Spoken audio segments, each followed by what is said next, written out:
Shalom, jumpa kembali dengan saya Pendeta Thomas Lukiman dari Jujur Ministry. Visi dan misi dari Jujur Ministry adalah visinya melayani dengan kasih sesuai dengan perintah kerajaan Allah, menjadi perpanjangan tangan Tuhan bagi orang miskin. Misinya membantu mensejahterakan masyarakat yang miskin, membangkitkan empati bagi orang tua dan anak-anak muda yang memiliki gaya hidup berbagi dan memiliki hati yang berkemurahan.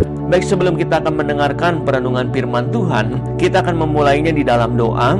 Bapa, di dalam nama Tuhan Yesus, kami mengucap syukur bila hari ini kami boleh menerima segala kebaikan-Mu dan anugerah-Mu yang berlimpah-limpah di dalam setiap kehidupan kami. Melalui perenungan firman Tuhan ini, kami boleh lebih mengenal akan pribadi-Mu. Kami membuka hati dan pikiran kami siap untuk diberkati oleh kebenaran firman-Mu. Di dalam nama Tuhan Yesus, amin. Tema firman Tuhan hari ini, selama ada keyakinan, selalu ada kemungkinan.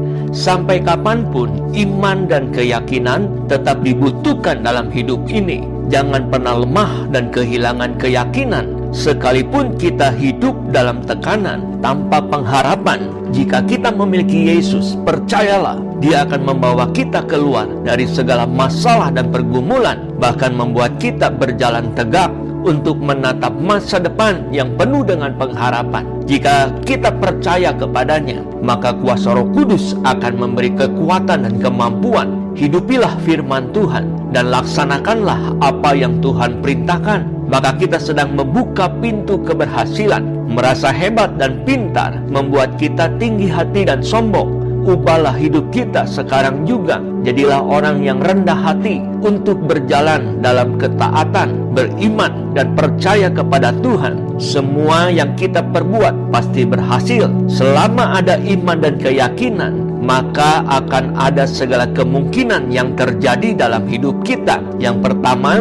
asal kita memegang prinsip, jika orang lain bisa, maka kita juga pasti bisa. Di dalam Matius pasal ke-25 ayat 25 dan 26, karena itu aku takut dan pergi menyembunyikan talenta Tuhan itu di dalam tanah. Ini terimalah kepunyaan Tuhan. Maka jawab tuannya itu, hai kamu hamba yang jahat dan malas, jadi kamu sudah tahu bahwa aku menuai di tempat di mana aku tidak menabur dan memungut dari tempat di mana aku tidak menanam. Setiap orang diberikan Tuhan kemampuan dan talenta. Seringkali dalam keadaan yang sedikit sulit saja, kita langsung menyerah, lalu kita tidak mau melakukan apa-apa lagi. Dalam setiap tindakan dan perbuatan, kita harus teliti dan tidak ceroboh. Sebab orang yang teliti pasti akan menerima hasil yang baik. Sementara orang yang ceroboh hidupnya jatuh bangun dan sering gagal. Banyak orang takut menghadapi terobosan dan perubahan.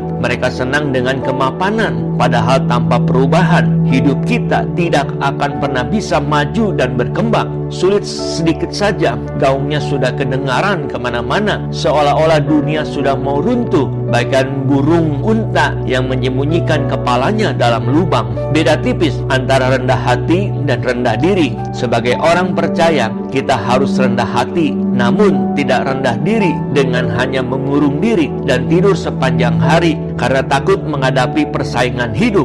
Ingatlah, Tuhan sudah memberikan kepada kita talenta dan kemampuan. Jangan menguburnya dengan berbagai alasan. Lihatlah kepada orang lain yang lebih berhasil. Kenapa mereka bisa? Pelajari sepak terjang dan tindakannya sambil berdoa minta tuntunan Tuhan. Niscaya kita pun pasti bisa berhasil. Tuhan tidak pernah kompromi terhadap orang yang tidak melakukan apapun dalam hidupnya. Dia ingin kita berkarya, terutama bagi kerajaan Allah. Lakukan yang benar dan tepat, agar melalui hidup kita nama Tuhan ditinggikan dan dimuliakan. Kembangkan talenta yang sudah Tuhan berikan. Galilah segala potensi yang kita miliki semaksimal mungkin. Percayalah, kita pasti berhasil. Yang kedua, kesuksesan baru bisa dicapai dengan tindakan dan prinsip yang kuat. Di dalam Pengkhotbah pasal ke-7 ayat ke-19, hikmat memberi kepada yang memilikinya lebih banyak kekuatan daripada 10 penguasa dalam kota.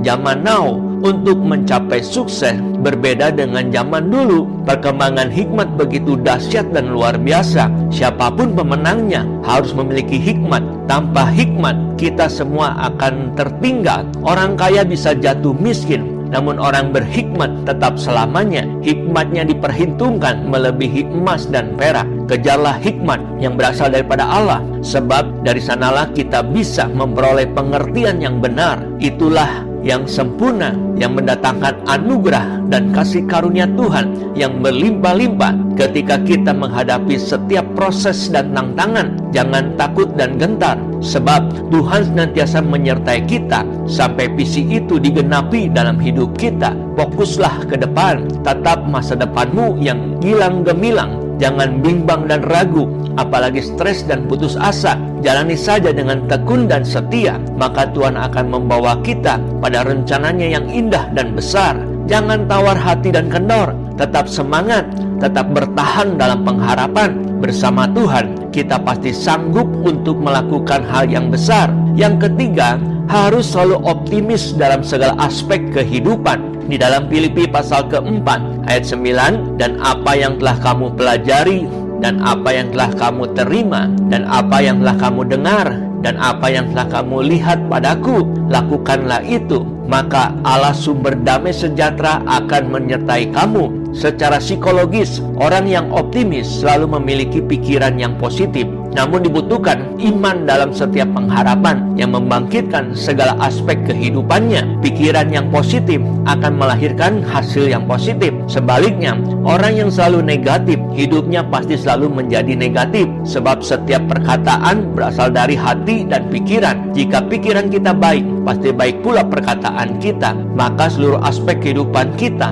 akan membuahkan kehidupan yang baik pula. Setiap orang percaya, jangan pernah ragu dan bimbang. Bertindaklah dalam iman dan keyakinan, sebab Allah tidak pernah akan membawa dan menuntun kita semua pada rencana yang indah dan yang mulia. Segala keinginan bisa dimulai dari mimpi dan angan-angan, namun khayalan harus diraih di alam nyata dalam tindakan dan perbuatan. Jika kita memiliki mimpi, yakinlah mimpi tersebut. Jangan lemah, tapi berjuanglah untuk membuat terobosan yang baru. Percayalah dengan iman bahwa Tuhan akan berjalan di depan kita. Jangan hidup dalam hayalan. Bangunlah dari tidur, mulailah melangkah, sebab langkah pertama menentukan masa depan kita. Jangan pernah merasa terlambat, jangan pernah merasa frustasi karena melihat persaingan semakin hari semakin berat. Lihatlah selalu ada orang yang sukses yang baru muncul, sebab mereka tidak pernah putus pengharapan. Demikianlah perenungan firman Tuhan pada hari ini. Dan saya akan akhiri perenungan firman Tuhan hari ini di dalam doa. Bapa, terima kasih bila hari ini kami boleh mendengarkan kebenaran firman Tuhan yang menuntun kehidupan kami saat menghadapi dan menjalani realitas kehidupan ini. Hari ini kami telah belajar bahwa selama ada iman dan keyakinan, maka akan ada segala sesuatu terjadi di dalam kehidupan kami. Asalkan kami memegang prinsip, jika orang lain bisa, pasti kami juga bisa. Yang kedua, kesuksesan baru bisa dicapai dengan tindakan dan prinsip kami yang kuat. Yang ketiga, kami harus selalu optimis di dalam segala aspek kehidupan. Materaikan firman-Mu dalam setiap hati kami, agar kami menjadi pelaku-pelaku firman Tuhan yang hidup. Di dalam nama Tuhan Yesus, kami berdoa dan mengucap syukur. Amin. Saya Pendeta Thomas Lukiman mengucapkan terima kasih, dan Tuhan Yesus memberkati kita semua. Shalom.